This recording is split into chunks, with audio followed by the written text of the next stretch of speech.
All right. Today we're looking at the Jinhao 92 Deluxe. This is, as I understand it, a new pen. I ordered this sometime in early September and had to wait for it to be released. I don't know if it was the batch that was released or if it was a new product release. I don't care. Anyway, the barrel is what caught my attention on this pen. It looks kind of like scaling on a Viper, which I kind of like. So, it's a Jinhao pen. Comes in a typical Jinhao Red box. Red and gold. Comes with a cartridge that will wind up in a drawer, probably. Lying on the cap. This feels like a well-made product initially.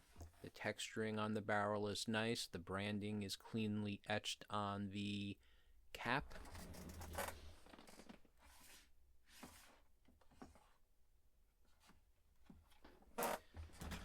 The nib is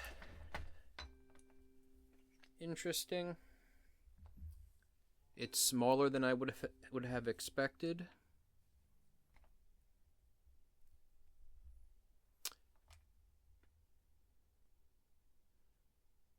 Let's take a closer look at that.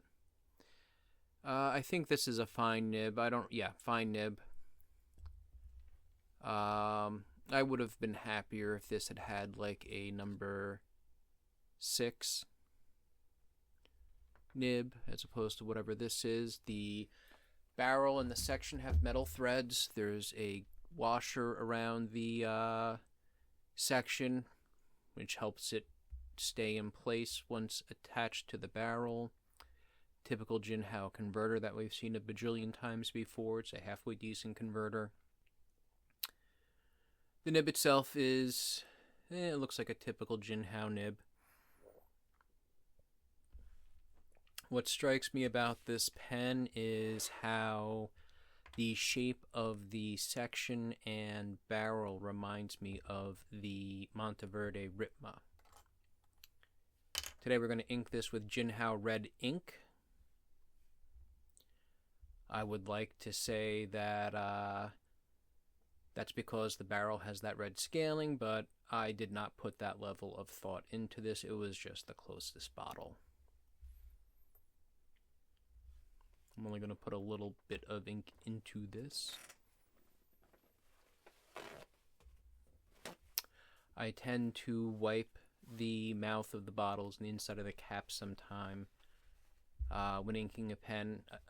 Sometimes some of these inks will develop a crust or around the top rim of the mouth of the bottle, and I don't want that falling into the ink and getting sucked up into a pen when I ink it. So I tend to just do a quick pat like that just to give it a bit of a clean. In this case, the cap had a lot of ink in it, relatively speaking. I don't know why. Maybe it's because I'm not exactly the most gentle of persons and it just splashed. Whatever, it's unimportant. But I gave that a wipe as well.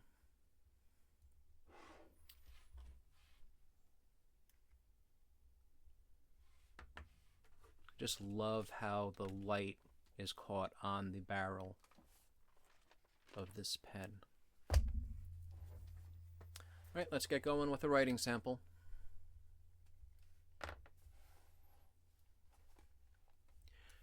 You know, it feels like a Monteverde Ritma as well.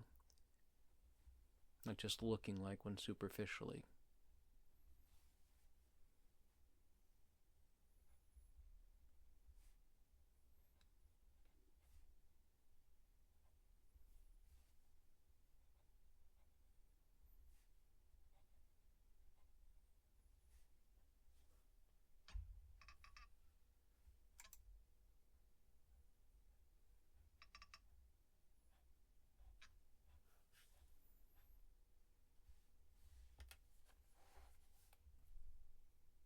Typical fine nib.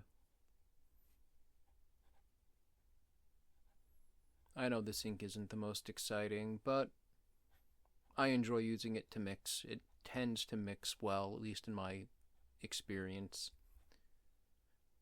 But once again, I would remind you, I'm a stranger on the internet. Don't take my word for it. Be careful when mixing inks. I have a video somewhere. I'll link it in the description about some do's and don'ts when mixing ink. We'll quick brown fox this up.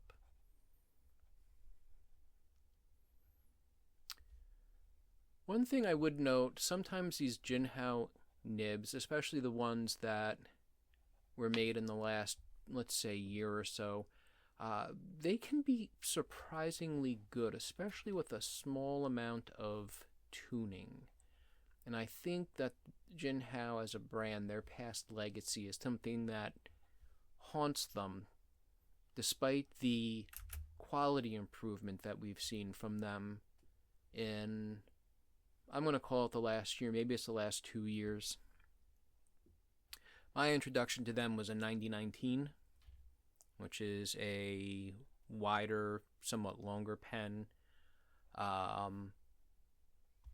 That pen was surprisingly good. And that's what led me to the 159, the X159, and many other Jinhao pens.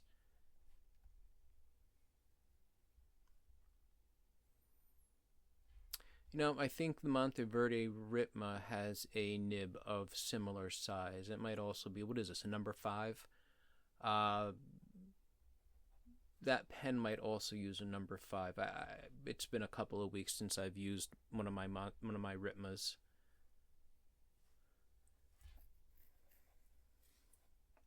So I might not be remembering correctly.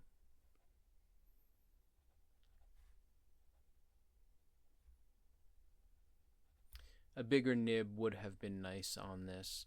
So there's a gold-plated nib that comes on, it's a steel nib, but it's 18K gold-plated. Oh, on this pen right here, this is a regular 159, not an X159. The differences are covered in a separate video that, I don't know if that's been released or not yet, but I recorded it last week.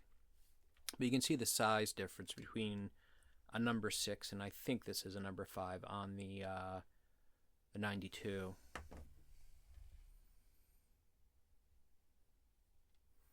I do like the form factor of this pen.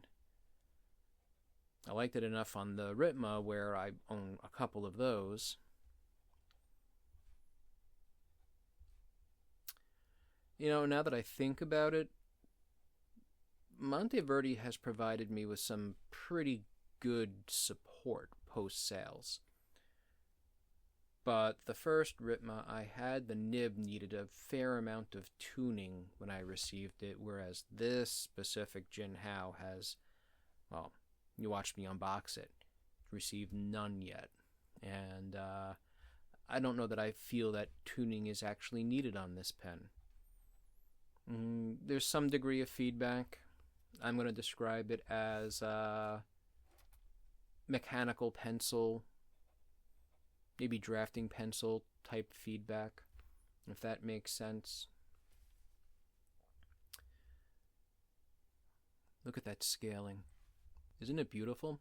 Anything else, that alone was worth whatever I paid for this. I think it was $21 maybe. There was a sale. Shop the sales.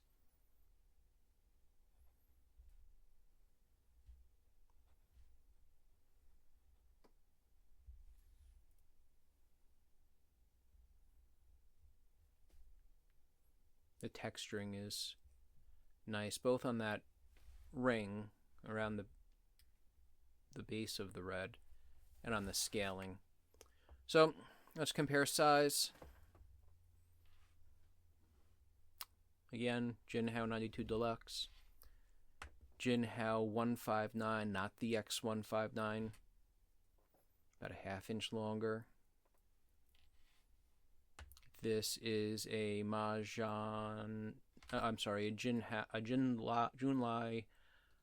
630. Majohn P140. So definitely smaller than those. Definitely doesn't have the barrel girth or whatever you want to call that, the diameter. But this was worth it. I'm happy with this pen. It's not going to eBay. Stay in school, everyone. Bye.